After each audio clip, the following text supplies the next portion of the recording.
Hey everyone, and welcome back to the channel. Today, we're taking a deep dive into the Great White North, but with a twist. We re-fast-forwarding the clock just a little bit to explore what Canada looks like in 2025. What's new? What's changing? And what does it mean for people living there, or even thinking about visiting or moving? Grab your coffee, or maybe a double-double, and let's get into it. So, first things first. Let's talk about the economy. In 2025, Canada's economy is showing some real resilience. After a few bumpy years globally, things are stabilizing. A big part of this story is the continued push towards a green economy. We're seeing massive investments in renewable energy projects, especially in provinces like Alberta and Saskatchewan, which are diversifying away from their traditional oil and gas routes. Think huge solar farms soaking up the prairie sun and wind turbines spinning from coast to coast.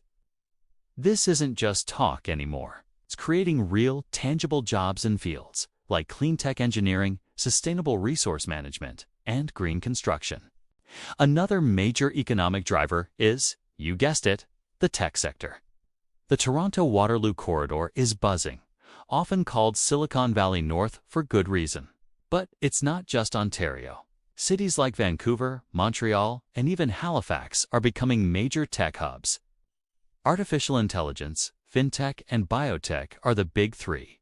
Companies are not just setting up shop, they're expanding, and the demand for skilled tech workers is higher than ever.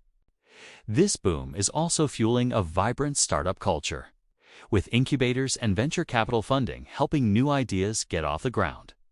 So if you're in Tech Canada in 2025 is definitely a place to keep on your radar. Now, what's it like to actually live in Canada in 2025? Let's talk about daily life, and we have to start with housing. This remains one of the most talked about topics across the country. The housing crunch is still a reality in major cities like Vancouver and Toronto. Prices are high, and affordability is a challenge.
Montreal's REM light rail network is expanding, connecting more suburbs to the downtown core.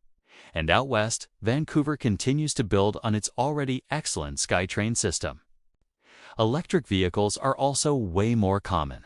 You see them everywhere, and the charging infrastructure has improved dramatically. You can now drive an EV across the country with much more confidence than you could just a few years ago. The government has been offering some pretty sweet incentives to make the switch, which has really accelerated adoption.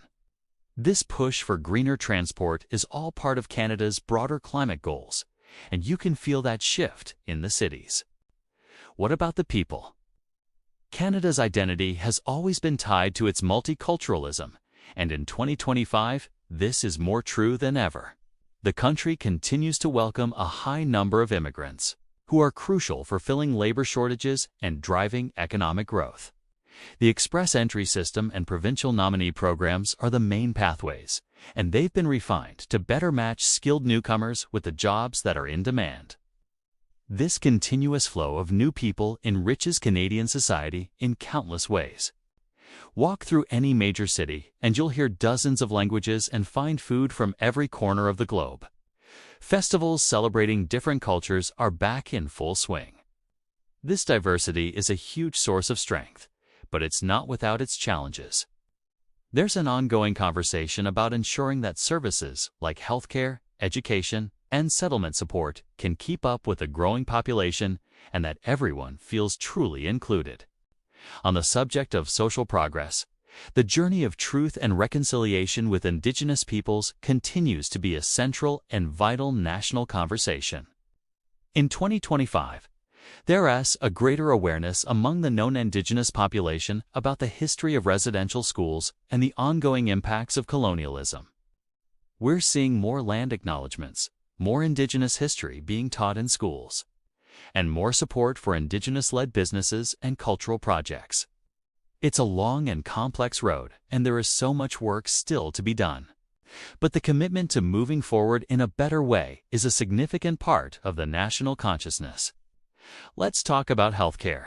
The Canadian public healthcare system is a source of national pride, but it's been under immense pressure. In 2025, we're seeing the results of increased investment aimed at tackling backlogs from the pandemic and addressing a shortage of doctors and nurses. One of the biggest changes is the integration of virtual care. Seeing a doctor through a video call is now a standard, convenient option for many routine issues, which helps free up in-person appointments for more complex cases. There's also a growing focus on mental health services, with more funding and initiatives aimed at making support more accessible and reducing the stigma. If you or someone you know is struggling, please remember that help is available and reaching out is a sign of strength. Now, for something a little lighter. What are Canadians doing for fun in 2025? Well, some things never change. Hockey is still a religion, and the passion for the game is as strong as ever. The great outdoors remains Canada's playground. Hiking, camping, skiing, and kayaking are national pastimes. And with a renewed focus on conservation, there's a strong movement to protect these beautiful natural spaces for future generations. In the cities, the arts and culture scene is thriving. Live music is back, theaters are full, and new and exciting restaurants are constantly opening up, reflecting the country's diverse population. The food scene in cities like Montreal and Toronto is world-class. From farm-table fine dining to incredible street food, there's something for every palate. The shop local movement is also very strong, with people making a conscious effort to support local artisans, farmers, and small businesses.